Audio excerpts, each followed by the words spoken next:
नमस्कार। चलिए सीधे आज के इस बेहद खास विश्लेषण की शुरुआत करते हैं। आज हम एक ऐसे ऐतिहासिक सुप्रीम कोर्ट जजमेंट की गहराइयों में उतरने वाले हैं जिसने सच में मौलिक अधिकारों को बचाने का पूरा तरीका ही बदल कर रख दिया। हम बात कर रहे हैं साल 2020 के उस अहम फैसले की जिसने सिस्टम की जवाबदेही तय की और न्याय प्रणाली में एक नया अध्याय जोड़ा। तो बिना वक्त गवाए सीधे इस विषय के अंदर चलते हैं।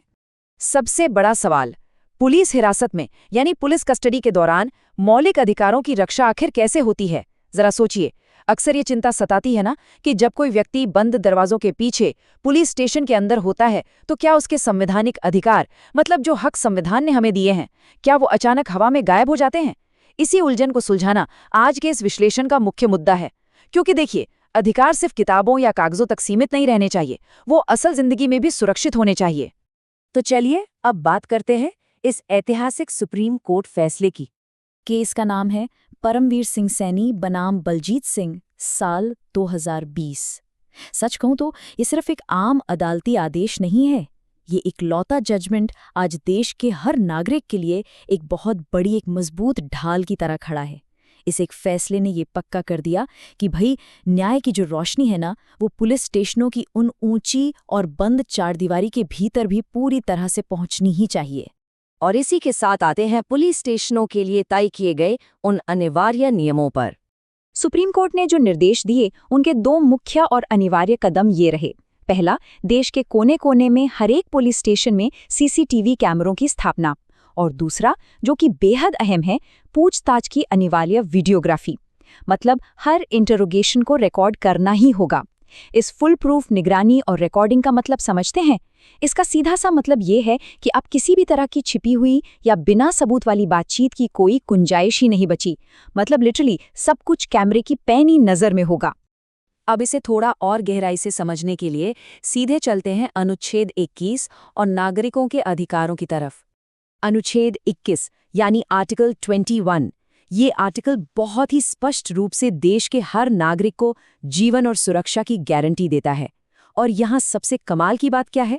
वो ये है कि ये मौलिक अधिकार तब भी पूरी तरह से 100% बरकरार रहता है जब किसी इंसान को हिरासत में लिया गया हो।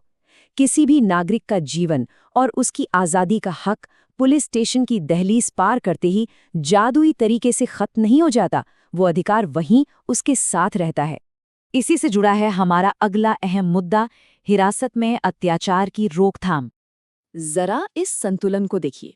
एक तरफ है अनुच्छेद 21 की वो मजबूत सुरक्षा जो मौलिक अधिकारों को बचाती है, और ठीक दूसरी तरफ है पुलिस हिरासत में होने वाले किसी भी अत्याचार पर सख्त रोक। दरअसल 2020 का ये फैसला एक शानदार डबल रोल निभाता है। ये एक ही समय में अधिकारों को बचाने वाली एक मजबूत संवैधानिक ढाल के रूप में भी काम कर रहा है, और किसी भी प्रकार के अन्याय या दुर्व्यवहार को काटने वाली एक तेज तलवार के रूप में भी। है ना अद्भुत? अगर हम खुद सुप्रीम कोर्ट के ही शब्दों पर गौर करें तो उन्होंने इसे कुछ इस तरह परिभाषित किया था: नागरिकों के मौलिक अधिकार की सुरक्षा और पुलिस हिरासत में अत्याचार रोकने की दिशा में बहुत बड़ा कदम। इन चंद शब्दों में ना इस पूरे आदेश की असली ताकत बसती है। ये साफ कर देता है कि साल 2020 का ये आदेश हमारी पूरी की पूरी न्याय प्रणाली पर एक ऐसा गहरा, ऐसा परमानेंट इम्पैक्ट डालता है जिसे आने वाले कई दशकों तक याद रखा जाएगा। तो अब इस पूरे विश्लेषण के अंत में एक बहुत ही गहरा सवाल उठता है। ये ऐतिहासिक कदम नागरिक सुरक्षा की दिशा में सत्ता के संतुलन को, यानी बैलेंस ऑफ पावर को हमेशा हमेशा के लिए कैसे बदल देता है? ये सच में सोचने पर मजबूर करता है कि ये कैमरे और वीडियोग्राफी अब महज कुछ इलेक्ट्रॉनिक मशीनें नहीं रह गई हैं, बल्कि ये पारदर्शिता और न्याय के मूक प्रहरी बन गए हैं जो बिना थके पहरा दे रहे हैं। इस ऐतिहासिक कानूनी संरक्षण ने हमारे सिस्टम में जो विरासत छोड़ी है उसके बारे में जानने और समझने की जिज्ञासा हम सब में हमेशा बनी रहनी चाहिए।